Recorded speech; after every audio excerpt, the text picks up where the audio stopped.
Sanibonani, habari zenu. I hope you all enjoyed yesterday's Africa celebration. It was a celebration full of excitement. We had kings and queens from all over Africa. We had ambassadors from all over the world, dignitaries. It was such an event.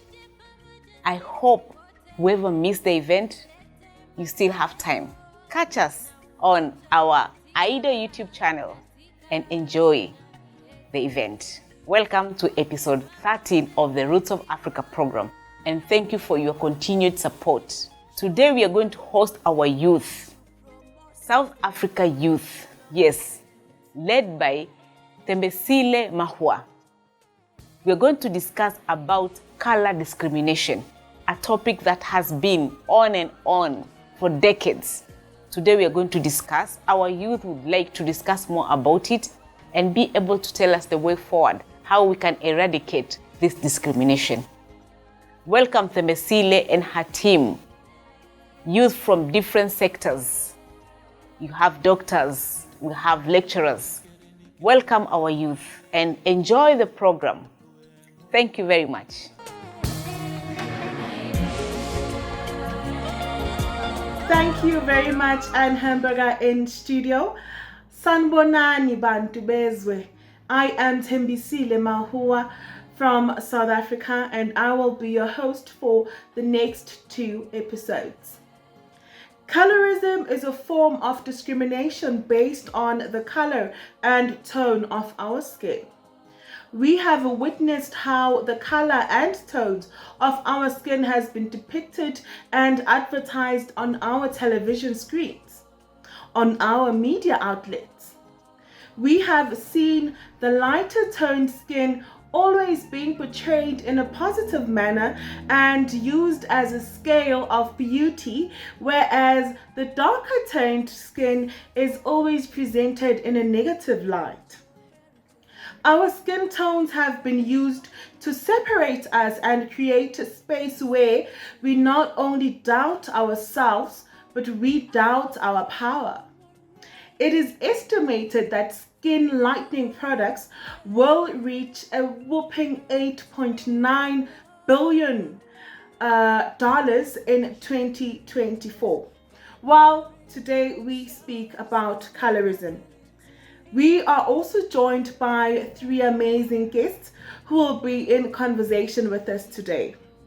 We have Thandeka Mlangeni, who is a mining engineer graduate from the University of the Witwatersrand in South Africa. She's also the director of Uzi Foundation, a female youth-led organization that amplifies youth development through educational, societal, mentorship programs. Find her on social media on the details on your screen.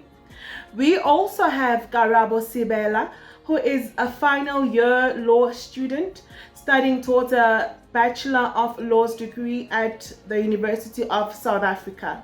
She is also a student activist and participates in the UNISA Law Students Association. Follow her on her social media, details on your screen. And our last guest is Isabella Lokotwayo, who is also a final year student studying towards her Bachelor of Law degree at the University of South Africa. She's a member of the Black Lawyers Association student chapter and is a treasurer of NADAL, a student organization that focuses on human rights. She has participated in programs by the UNISA Law Clinic, one named Street Law, which aims at empowering the communities about the law. Let us start with you, Thandeka, and thank you very much for joining us.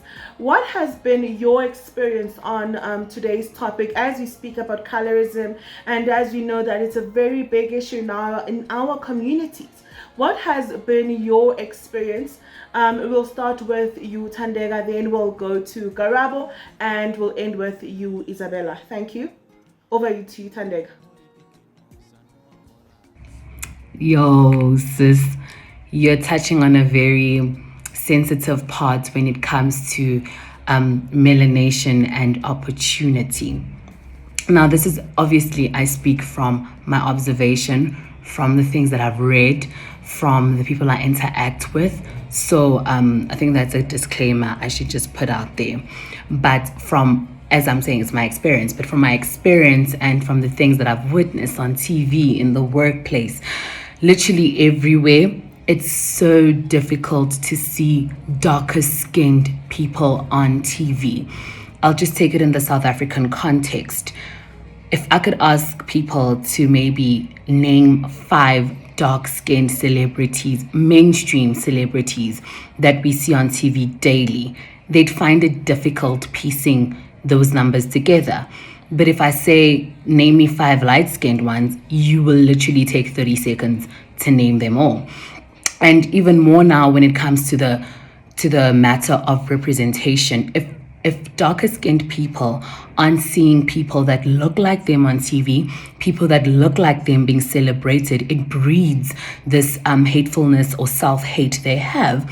I mean, if I never grew up seeing big girls on TV, I always saw skinny girls just by a way of example. And therefore, I hated the fact that I was a bigger girl growing up, or even now, actually, I'm not even thin. But so take that and put it into a matter of skin. You find it in models that are represented and are dark, they have European features. Models that are mainstream, or actors that are mainstream, have European features if they are darker skinned. So I see it in the workplace, a lot of darker skinned, especially in women. Might be different with men, but with women, a lot of women that I see that are in power position, their skin is either on the lighter side, or you could say a bit of my shade. But to see a really darker skinned woman there I've personally have not witnessed it. I mean, that I'm open to correction for that, but I personally have not witnessed it. They surely are, but I haven't witnessed it, and I'm in the corporate world. So it's a tough, it's really tough thing to navigate, or a tough circumstance to navigate for darker skinned people, because as soon as they voice out the fact that they feel discriminated against, then a lot of people will gaslight them like, no, you're not, this and that and this. But the truth of the matter is, there is preferential treatment for lighter skinned people, and that's something that exists. We can't deny it. Let's not gaslight people in their experiences. Let's not gaslight people for how they've been treated. Let's acknowledge it, and rather, as the Black society, find in ways in which we can unlearn these behaviors that we've inherited from our colonizers. My experiences as a dark-skinned girl have not been the most pleasant. I remember growing up, there was a point where I was so conscious of my dark skin that I would avoid playing in the sun as much as I could, because I would only get darker. And at school, you'd have the other kids' name call you things like Mantu or Mnyamani, and that say that you're not visible, they can only see your teeth, or that even tell you that when you bath, you should scrub harder and the darkness will leave, as if our dark skin is a sign of dirt or something. And for the longest time, dark skin has been associated with poverty, lack of intelligence, ugliness, and masculinity. And as a result, you spend so much of your life trying to prove that you are equally beautiful, that you are equally intelligent, that you are also feminine, and that society should accept you. And it is very, very exhausting. As a light-skinned African woman has not been smooth sailing. I agree that dark-skinned women have been really disadvantaged, and light-skin privilege does exist. However, being a woman and being African is generally an extreme sport. I have had a personal experience countless times where I've had to prove myself beyond necessary to society, that I got a certain opportunity on merit. When it comes to light-skinned people, we are never deemed really as a beauty, a true African beauty. It's always, she's just light. We are never really intelligent. It's always, she got it because of her color. We are never really celebrated to the maximum simply because we are light. Why is it that whenever we are trying to alleviate the benchmark that was set by colonialism, it has to cause a divide amongst us Africans? We have celebrities like Pearl Thusi who are always fighting for acceptance, always trying to prove beyond that they do deserve the opportunities they receive.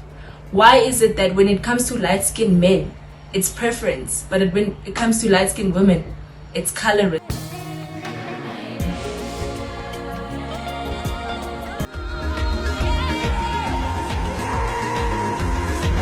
Welcome at Adere Safari Lodge in the vast savannah of Kedepo Valley National Park, Uganda. We provide you with exotic ambience of beautiful cottages, rooms and swimming pool at affordable rates. We also offer memorable and restful transformation safaris and a tour to Karamoja. Adere Safari Lodge, everything right where you need it. We love having you here. For more information, contact our telephone number below.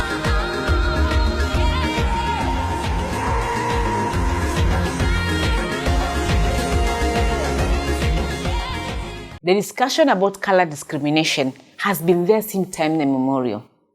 And it's a high time we find a way of eradicating, as our youth have decided to talk about it openly. Well, we should all know that not only the black are being discriminated, as we've heard what Isabella was saying, that even her as a light-skinned has had her share of discrimination. Everybody thinks that as a light person, you are entitled to be in a position, or when you get a position, a workplace, that you earned it. You should prove that you have earned it, not gotten it out of the color you're having. As for the dark skin, all the problem, as you can see, you all have to be able to earn the respect. You're fighting to be respected. We are fighting for equality. Well, our youth have said it all, and they have said it better. Back to Thembisile, we want to hear more about what our youth are saying and how we can eradicate or fight this discrimination once and for all. Welcome back to the program.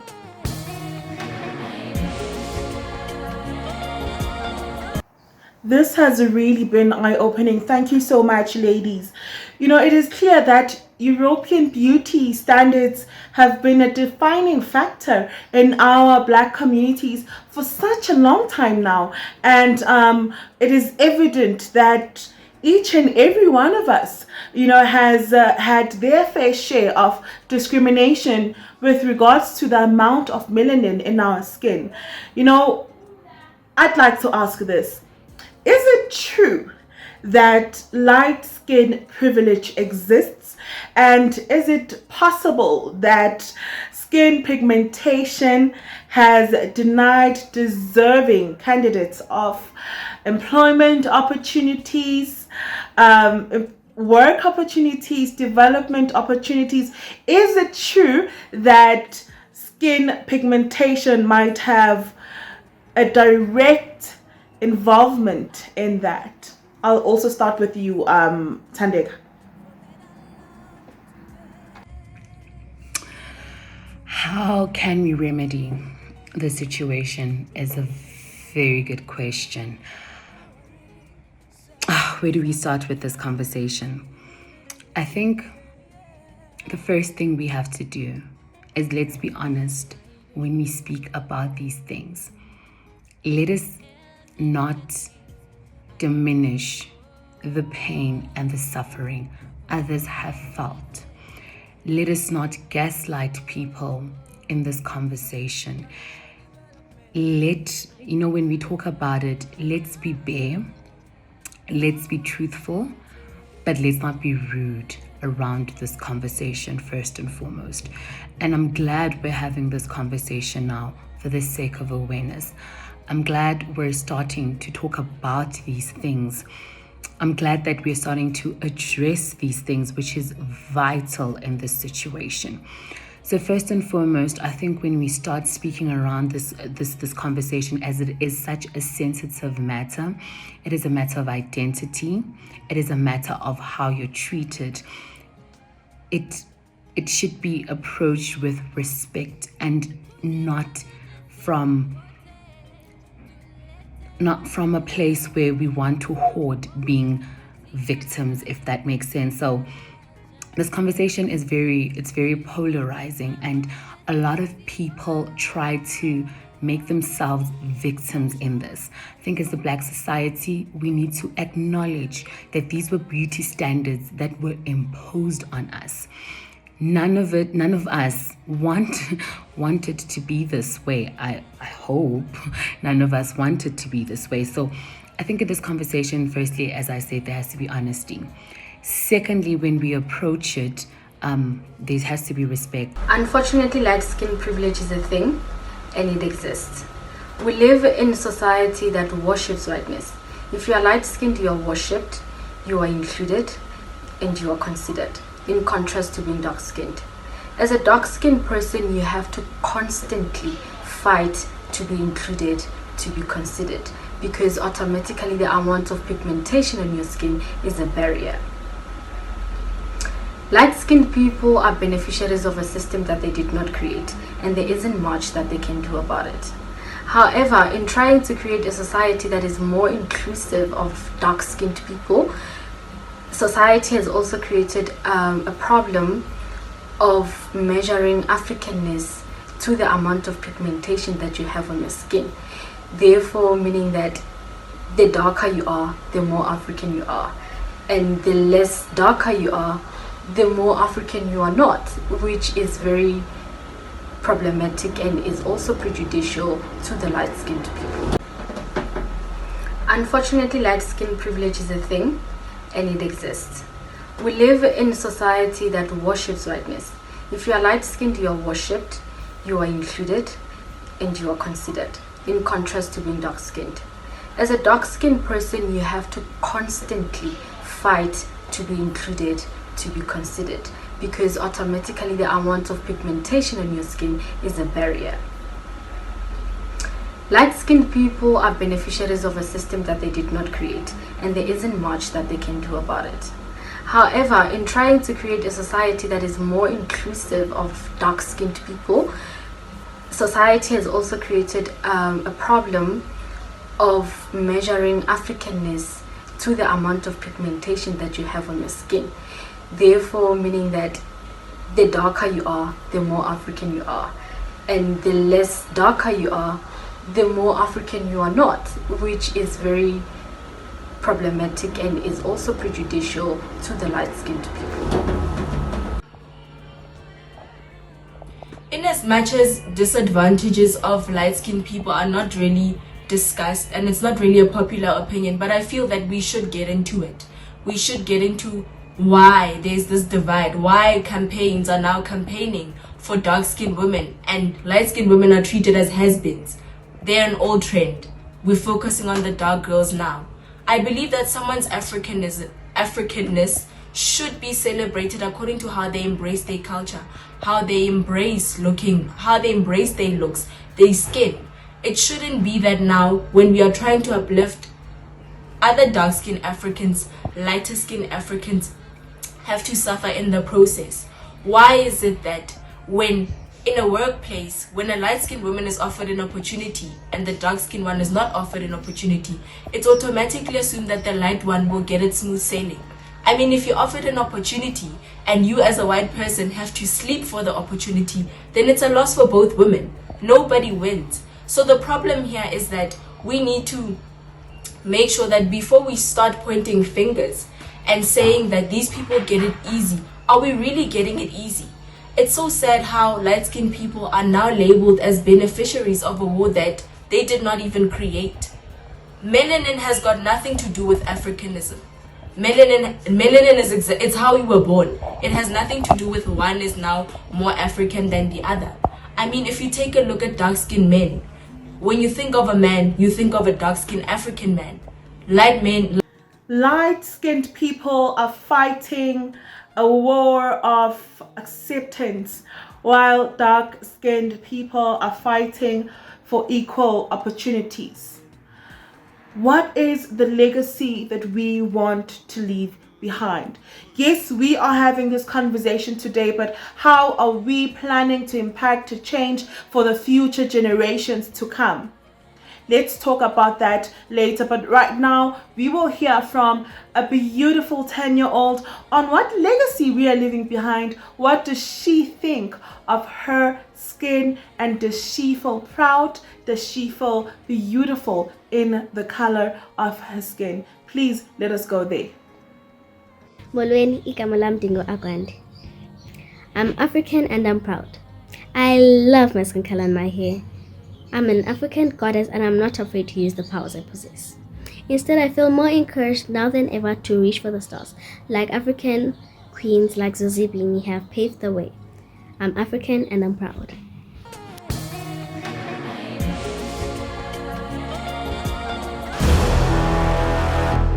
Welcome to yet another episode of Learn Swahili via Movies. There are 3 words that we're going to be focusing on.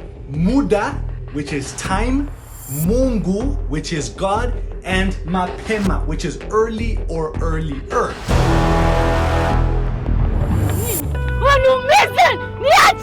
Bencha, ukicheza na mimi nitakuua. Because we both don't belong to this world. You are just like me, Benjamin. Your heart is just like mine. Kwa baba unaona sawa kumlisisha mali huyu kuliko mimi kakake, si ndio? Mimi najua kwa sababu mamangu hayupo ndo maana napata tabu hizi. Lakini mamangu mimi angekuwa mzima nisingepata dhiki hizi. Nani anataka kuwa adui yangu? Nitautoa huo mzigo kutoka kwa kichwa chako. Na utajua pesa haizidi sheria. Okay, fine. I'll marry you. Now let them be free. I'm serious about you. I want to marry you. Someone is going to die. Huku kwetu ni mwanamke asubiri alete mwanamume amuoe, sio wewe unakwenda kumtongoza. Nikuulize, hivi mimi ni mwanamume wangapi katika maisha yako? Wangapi?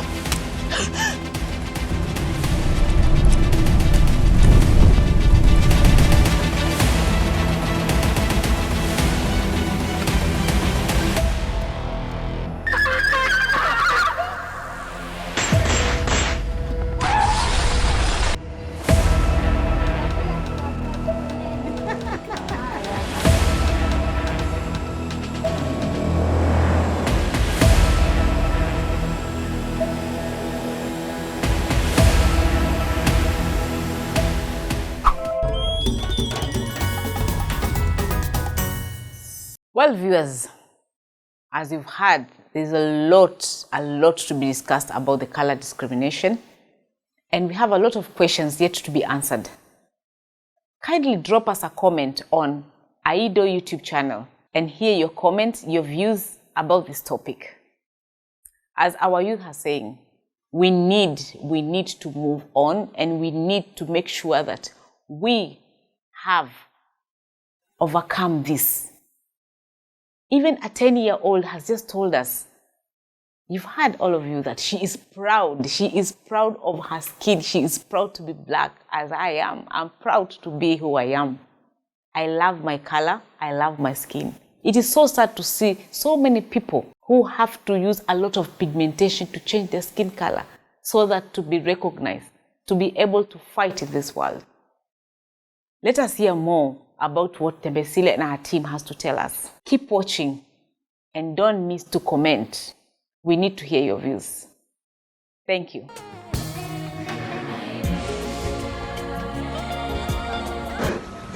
In order to ensure that our future generation does not suffer from the injustices of colorism as we have, we first need to be conscious of who we are. We need to love ourselves as we are. We need to accept ourselves as we are, and we need to embrace ourselves as we are in our diversity.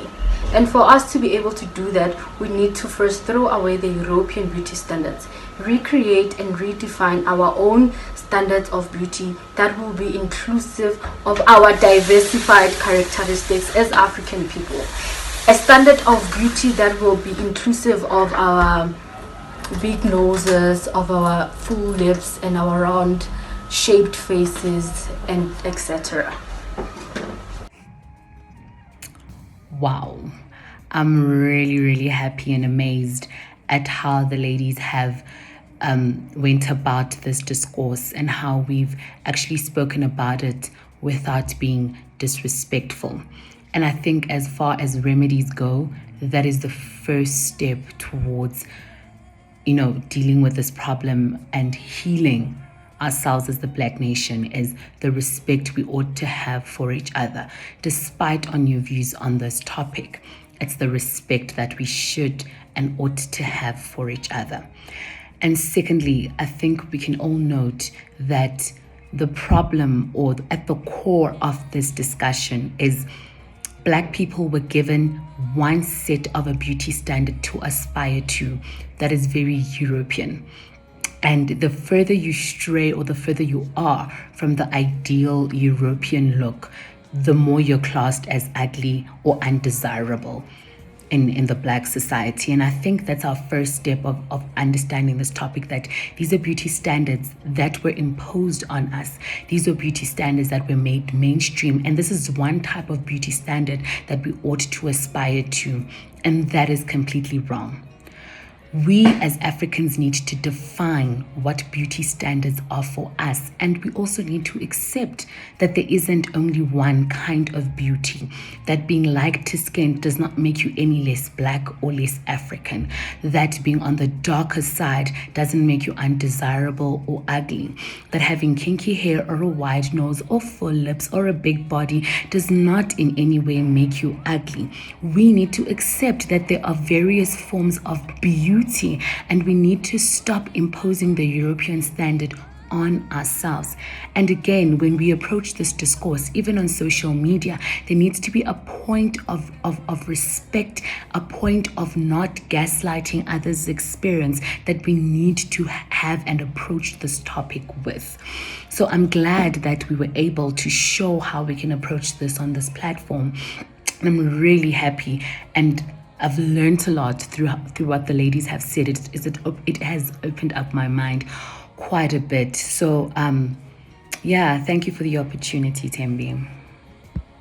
The only way to get rid of this divide amongst us Africans and to get rid of this resentment, which was a divide and conquer tactic by colonialism, is that it shouldn't be about who's more African than the other simply because of the color of our skin.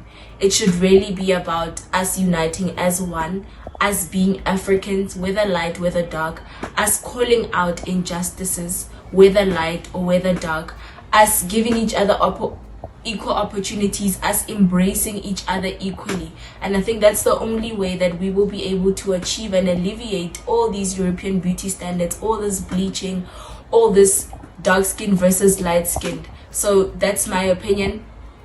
I feel that Black people in general are fighting a struggle of getting ahead. Light skinned people and specifically are fighting the war of acceptance. Dark skinned African people are fighting the war of equal opportunity. And I think the only way to achieve this is for us to just go hand in hand with one another, being considerate of each other and accepting us exactly the way we are and embracing Africa. Africa is not a poor country. Africa is very rich.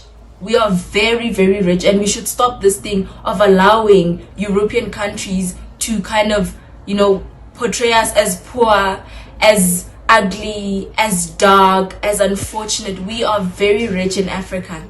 Thank you. We must see our Blackness as worthy. We must see it as enough. Thank you very much to our guests today.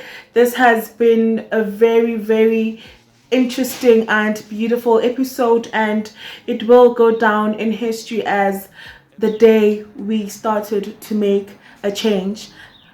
Let us hear from Aviwe, who will be closing the episode for us tonight. Thank you very much, ladies, for joining me. Thank you, Idol Network, and thank you, Raya TV. See you next week. Over to you, Aviwe. Tell us about how beautiful, Black and proud you are. Thank you and goodbye. I know I can be bold and beautiful in my own skin because people like Shadow Father and Lupita have walked before me and paved the way. I am African and proud.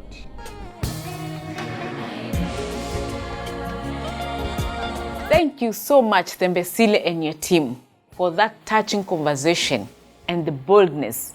Thank you very much, our youth, for being so bold. And yes, it's a high time we break the barrier between the light and the dark skin.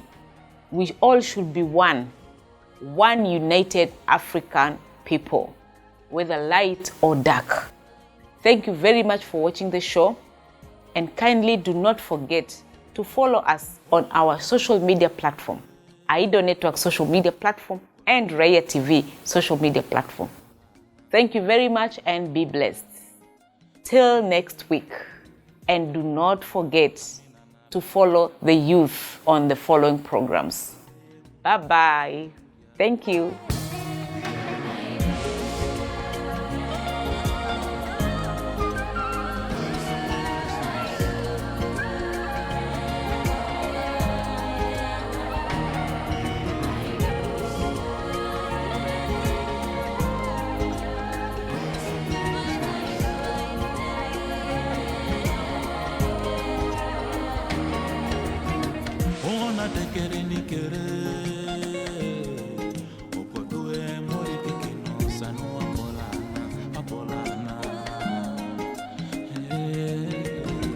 Ebo makina